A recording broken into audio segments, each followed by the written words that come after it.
নমস্কার, আমি প্রীতম চ্যাটার্জি বলছি। Rampurhat the pride hotel job and management থেকে এই ভিডিওটি করছি। আমাদের এখান থেকে প্রচুর ছেলেমেয়েরা রামপুরহাট, তারাপীঠ এবং বোলপুরের বিভিন্ন হোটেলে জয়েন করছে। তোমরাও যদি রামপুরহাট বা তারাপীঠের কোনো হোটেলে জয়েন করতে চাও, উচ্চ বেতনে জয়েন করতে চাও এবং নিজের কেরিয়ার তৈরি করতে চাও, তাহলে স্ক্রিনে দেওয়া নম্বরে এখনই আমার সাথে কন্ট্যাক্ট করো এবং আমাদের ছেলেমেয়েরা যে হোটেলে জয়েন করছে তার দৃষ্টান্তমূলক একটি ভিডিও আমি পোস্ট করব। আমি কোনটা থেকে আসছি। ওকে, আচ্ছা আজকে তুমি আগে কি কাজ করতে? আগে একটা চিকেন শপে কাজ করতাম। চিকেন শপ কাজ।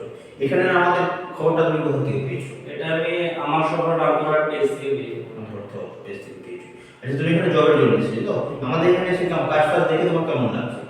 অবশ্যই অনেক ভালো লাগলো আপনার যেভাবে বোঝালেন। তুমি কোথায় জয়েন করতে চাইছো? লোকেশন কি চাইছো? লোকেশন আমি তারাপীঠ চাইছি। তারাপীঠ চাইছো। আচ্ছা, তুমি এখানে আসার পর তোমার সমস্ত কিছু ভালো লেগেছে, তুমি তারাপীঠ তারা জয়েন করতে চাইছো। তুমি কি কারো সোর্স থেকে এসেছো? অ্যাড দেখে এসেছো? এটা দেখেছি। ফেসবুক পেজে তুমি অ্যাড দেখে এসেছো, এখানে আসার পর কাজ বুঝতে পেরে তোমার ভালো লেগেছে, তুমি কাজে জয়েন করছো। যতদিনের মধ্যে তুমি জয়েন করবে তারাপীঠ লোকেশন তুমি চাইছো। আচ্ছা, বিভিন্ন ডিস্ট্রিক্টের মধ্যে তারাপীঠ, বোলপুর বিভিন্ন লোকেশনে আমাদের প্রচুর ভ্যাকেন্সি আছে।